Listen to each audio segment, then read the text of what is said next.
So, thank you all for coming. It's very exciting for me to talk about the book in English. This is the first time I give a lecture in English. I never tried that because, to speak Hebrew, it's so easy and comfortable, and the book was written basically in Hebrew first. Then I translate the book into English. The first idea of translating the book into English was to let my teacher in English to read the book, because I was telling him about the book and he was encouraging me to go on with the book, finish the book, but I couldn't let him read the book. So I said, okay, I'll start to translate the book, then I can share. Maybe I'm saying nonsense over there, because it's about, the book is a spiritual book. It's a fiction. It's like a novel, if you know of Westerns, so we all know. It's a novel, it's a spiritual novel, and it's about an Israeli family that meets enlightened Indian guru in Israel. Guru usually travels, and they come and give satsang, like we meet them here, and we give the talk. We have that a lot in Israel. So a guru is coming to Israel, and why does he come to Israel? Because he has one disciple that came to his ashram, experienced his session, and decided to spread his wisdom and bring him to Israel. When he comes to Israel, she brings her family to meet him. This is the Israeli family. So it's a mother, father, twins of the age of 12, and the niece who brings the guru to Israel. And then when they come to the session, it's not only the regular satsangs, questions, answer, and things like that. It's also a blessing ceremony. Everyone is supposed to write whatever he wants in his life, and the guru gives his energy to support the manifestation, the healing, the whatever. And in this session, he usually don't pick up people, but in this session, he picked up the father and he asked him, okay, what would you like to manifest? And he said, $1 million. Right, $1 million, what are you going to do with $1 million? And then he said, I have an idea about cancer, I want to cure cancer, and his two parents died of cancer, and he has an idea to cure cancer with a remedy, but he's working full time, he's not doing it, and he has an idea, a little bit of research, but you know how it goes with our dreams. We put them somewhere in a drawer and keep on with our life. So suddenly the guru is approaching one person. What is your dream? He said, I want to cure the world. And he doesn't even believe that he said it out loud in front of 100 people.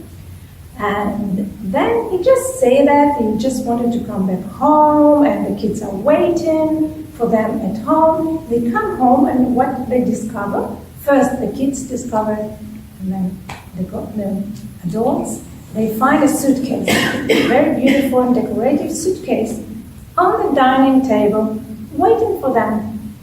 It came out of nowhere, without any invitation. It just was there. The kids found it, they didn't know what to do it, so they watched TV like they didn't see anything. The parents come, and they discover a suitcase with money. They start to count the money. It's $1 million. Means that they wish for $1 million and got it. So sometimes it's easier just to dream and not to make a dream come true. But here it comes, and then it's a miracle, right?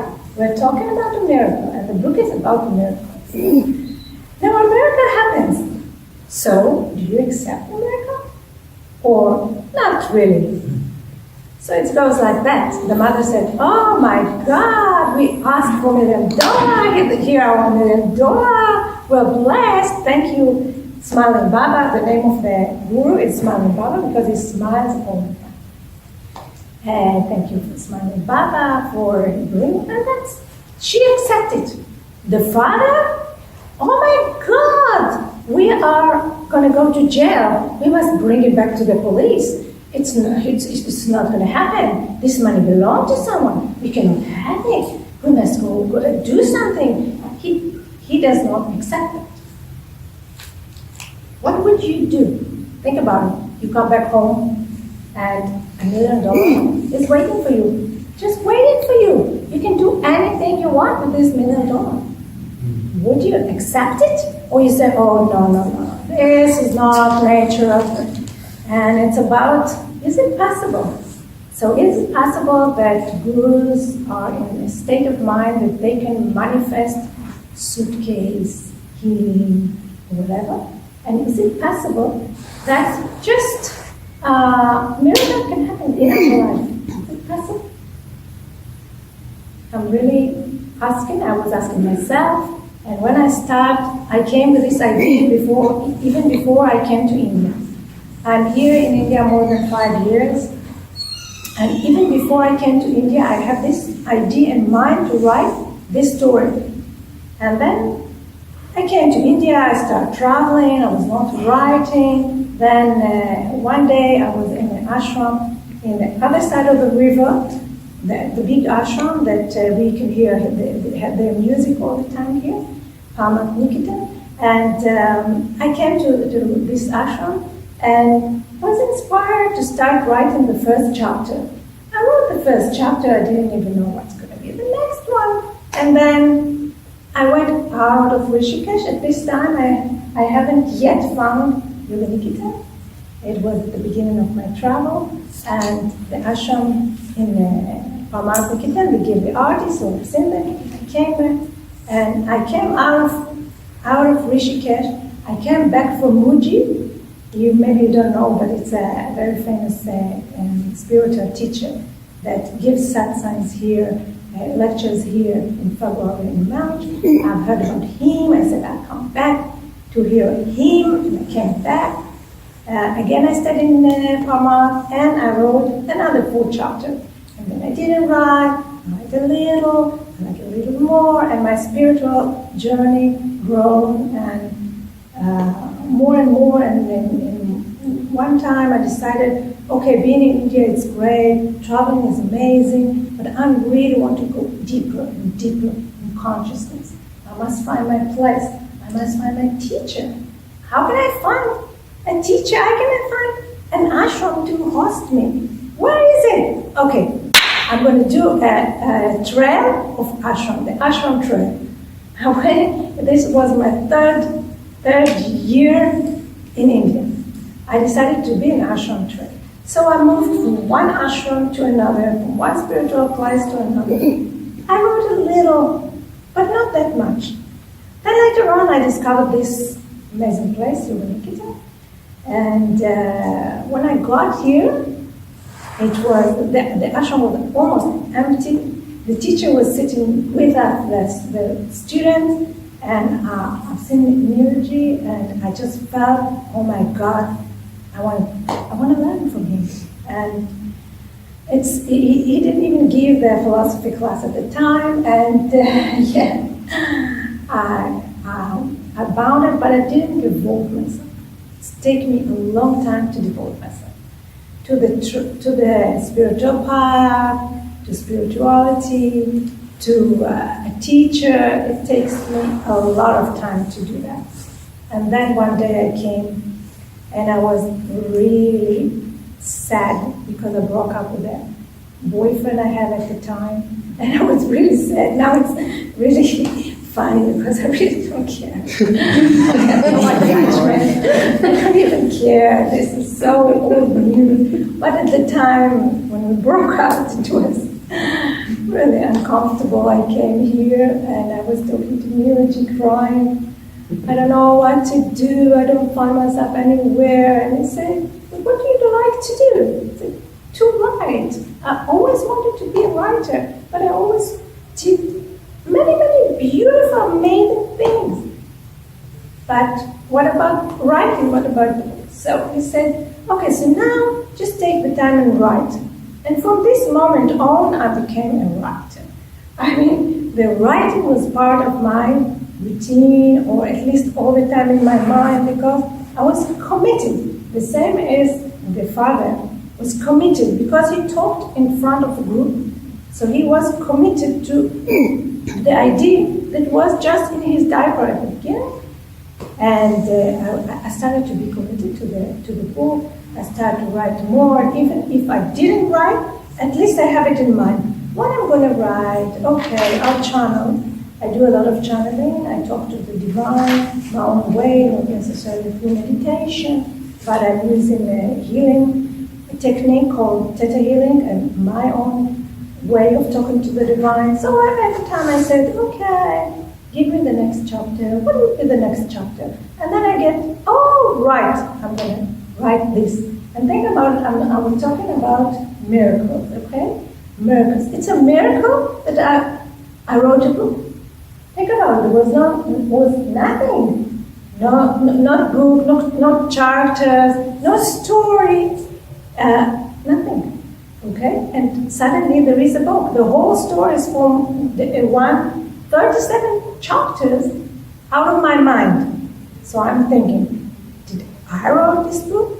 When I read it, I said, wow, it's the beginning, the end, everything in between connected. It's all like, is it possible that I really wrote the whole book? Or someone wrote the book through me? And I'm really thinking that it was a combination, or maybe I was channeling something. I don't know. I really don't know. But it was a wonderful experience. And many times, the character, I built them. There's no person named Smiling Baba, and the mother and the father and the kids. They were just in my mind. But after I created them, they created their own future. They decided what to do. In one point, they didn't ask me what to do. They just did. And I looked, okay, here, this is what she's thinking, this is what he's doing. Okay, let's put it in writing. And I have writing skills. It's easy for me to write. Some people don't find it easy to write, but for me, it's easy to write. So I was writing the chapter after chapter, and it's very interesting that my life and the book is really in connection with each other. It's like a miracle. And the spiritual path is not always easy. As many of you might know, it's not always easy. It's beautiful, it's wonderful, it's amazing, but it's not always easy to be in a spiritual path. And what happens in my case, I just changed my life completely in order to be in a spiritual path, to get enlightened, to be more and more in the presence of spiritual teachers, to be in India, to go deeper and deeper in consciousness, to have more and more experiences. And I decided that to heal myself, to understand myself, to help others. This is the most important thing in my life. But at the beginning I was, in Israel, and I have a job, I have my own business, I have my own kids, I have to support the house, the family. How could I travel, for God's sake? Okay, I took a course here, a course there, I was a life coach, and I was a healer also. But, okay, it's here and there, okay, 3 days of course, another 3 days of course. But I wanted to devote myself to this path. And it was not possible. And one day, I said to myself, okay, when my daughter will be 18, she is the youngest, I can travel. Great, she become 18, and I don't know if you know, in Israel, the army is mandatory. Girls and boys must go to the army. Girls do 2 years, boys do 3 years. So she went to the army and she was a commander, and I have to support her. Either she came home at weekends or I came to her. So, okay, once the girl was finished the army, I will travel. And she finished the army, okay? She goes to the university, And what to do? I have to run the house, I have a business. How can I devote myself And then I always ask the divine to help me. And then one day, both of my children decided to leave. My son decided that he wanted to travel, and my daughter decided that she wants to live with her boyfriend, and they both left the home. Suddenly, and we were very connected. We were very connected. Suddenly, no one's home. I'm divorced. No one's home. No one cares if I come. No one cares if I don't come. I don't have to report to anyone. What's going on? I started to be depressed. Where are they? They're not calling. And I said to myself, okay. I'm a coach. What would I ask a client? What could come out of this situation? And then it was clear. After about 3 weeks, I think, or maybe 4 weeks or 3 weeks, I was in India already. It was so clear. I want to be here. I want to travel.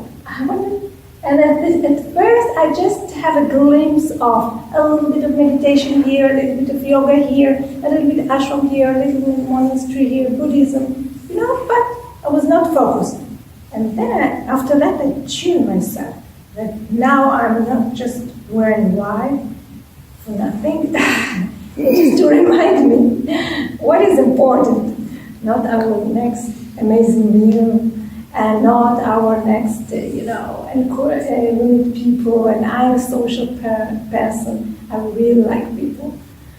But this is not the main issue. The main issue is really to go deeper in consciousness and get myself more enlightened.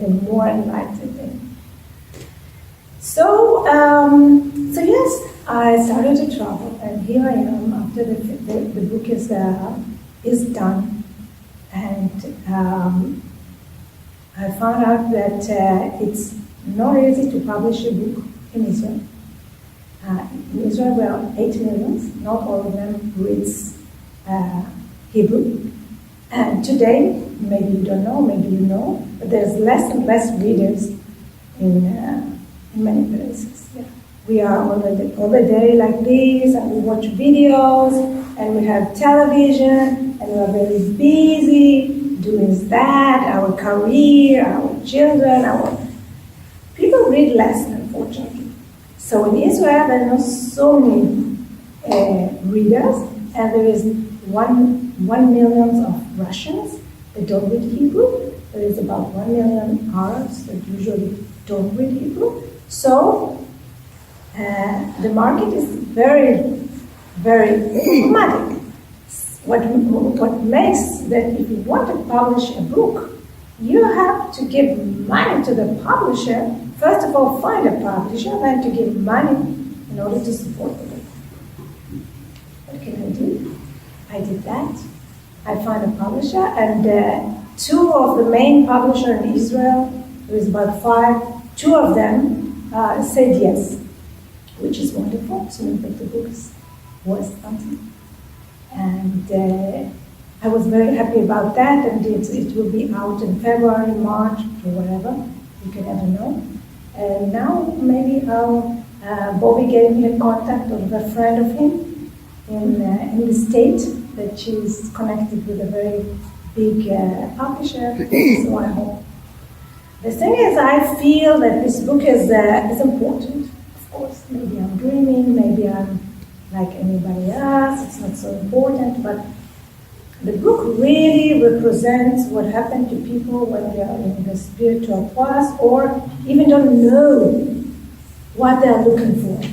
And they come to an ashram and they don't know what's going to happen to them. And then after whatever happens to them in the ashram, they keep on the trip, and they want to come again, they want to be in, they want to practice more, do more meditation. So this is what represents. People don't really know what is an ashram, what exactly is yoga, what is the philosophy of yoga, what's inside. And I took all the, like suffering. There is one chapter about suffering, but a girl is talking about it. It's not that the niece. She is talking about suffering, okay? She's telling about the suffering in her life, the suffering. Every chapter, someone else is talking. It's not that everyone, only, the storyteller tells everything.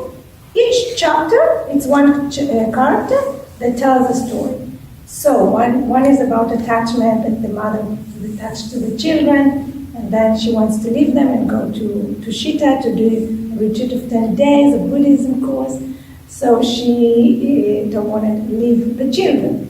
She leaves the children. And every chapter is about another philosophy aspect. And I think maybe you guys are aware of the yoga philosophy, but not everyone does. And it's important for me to share this knowledge as not my own opinion, but the things that I gather from here and there.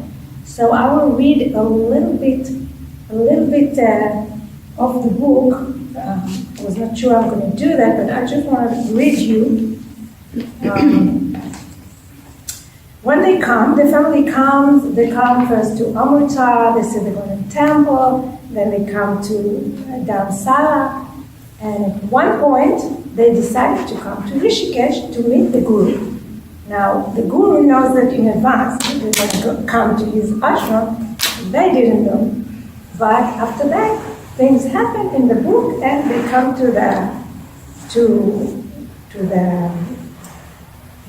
meet the Smiling Baba. They come there. After in Israel, there is in the news that they're talking about a suitcase. They're talking about a suitcase that was stolen from one house, brought to another house, and now the suitcase is missing. They don't find it. And it's the robbers tell the story. Yes, we took a suitcase from this family, we put it in another family, and then suddenly the tenants come, so we have to run, and we left the suitcase, and they are sure that they are coming to Rishikesh to advise for the Swami about that. And but not always everything is that you think that happens is really what happens. So I'm just reading a little, English is not my first language, so excuse me if the English is not perfect. All right, they think they are coming to visit Sivan Venice. They think they're just coming to ask Man and Baba about the suitcase. They think they know how it works. They think they arrived to the ashram by free choice. Smiling Baba thinks differently.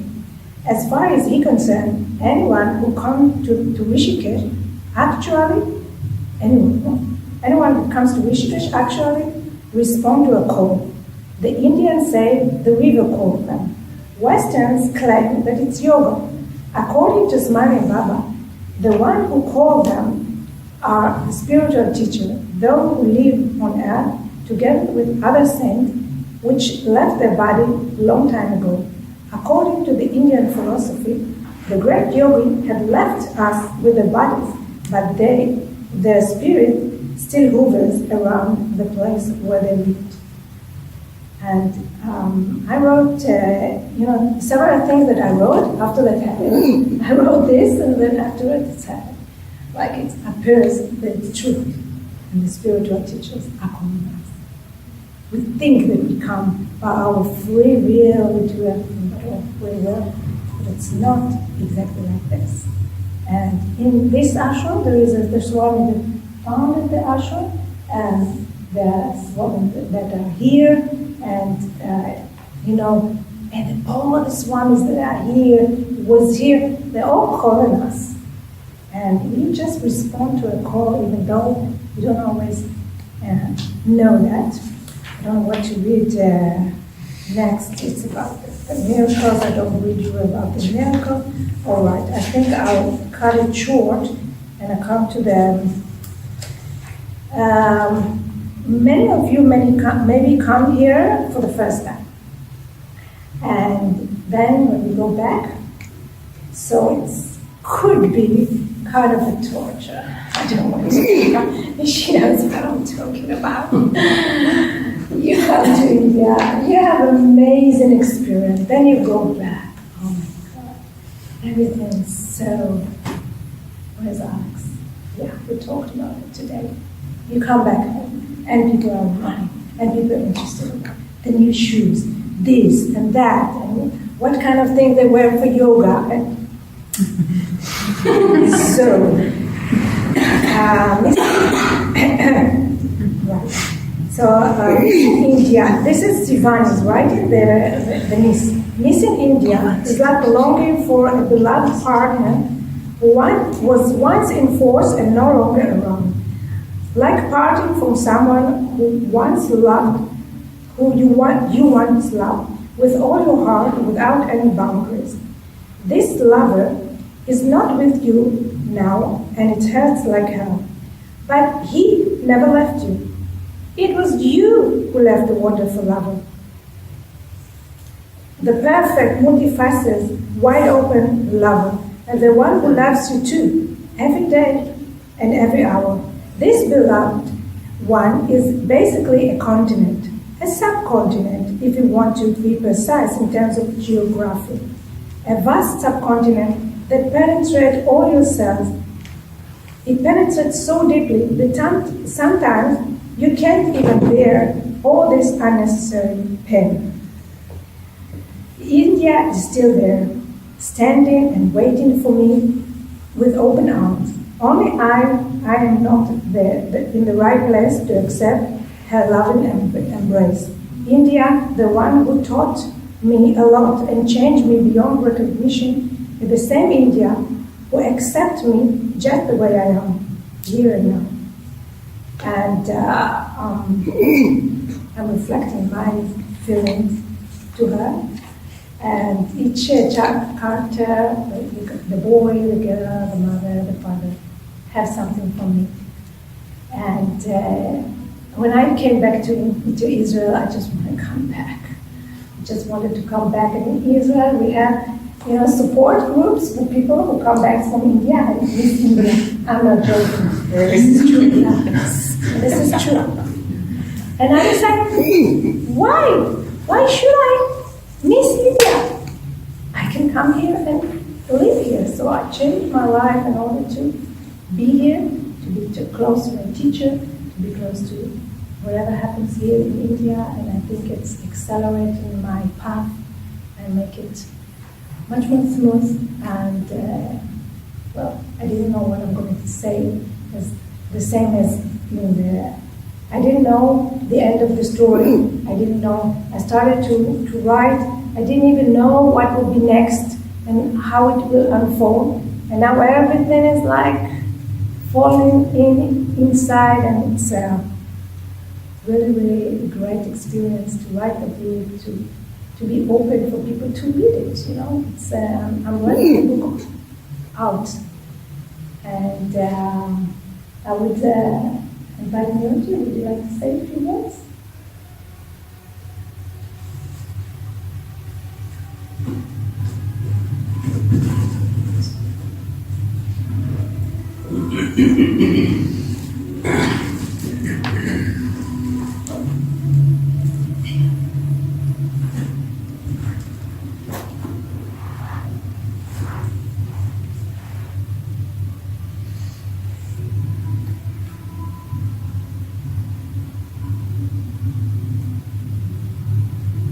Namaste. Namaste. To everyone.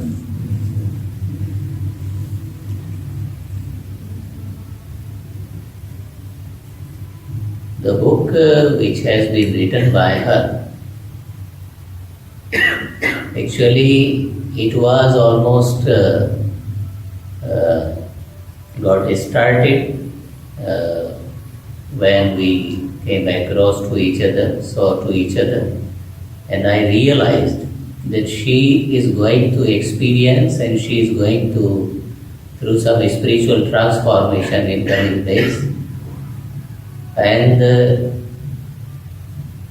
I was really seeing and having this vision that some student, some seeker, whatever spiritual transformation, spiritual journey the seeker has been going through, and how the seeker has been getting the developments, the spiritual growth. some student should share about her journey, about the ashram, how the people coming into the ashram, how they interacting, how they helping to each other, and how they are going through different experiences and different teachings and trainings. And I was already clear about that vision, that she is going to go through some spiritual experiences, because I realized that she is receptive and sensitive, and she is ready material for so many spiritual experiences to go through. The students or the masters, the seekers, the masters who have been going through the experiences of the spiritual journey, spiritual awakening, their experiences, their realizations are very much important. Because what we are thinking, what we are feeling, what are our ideas, these are quite different things from the experiences and the realizations when we go through the spiritual journey. Because in different level of consciousness, you experience the things in quite different ways. In different level of consciousness, you go through the different experiences of the meditational state. You go through the different experiences of something, how you see, you understand about a particular thing. And we think that we are growing individually, but we don't see the connection, how we are interacting and affecting to each other. We don't see that the growth is not individual. The growth is all together. So actually, there is a universal force, there is a universal consciousness that is working through us, that is working in all of us, but we don't see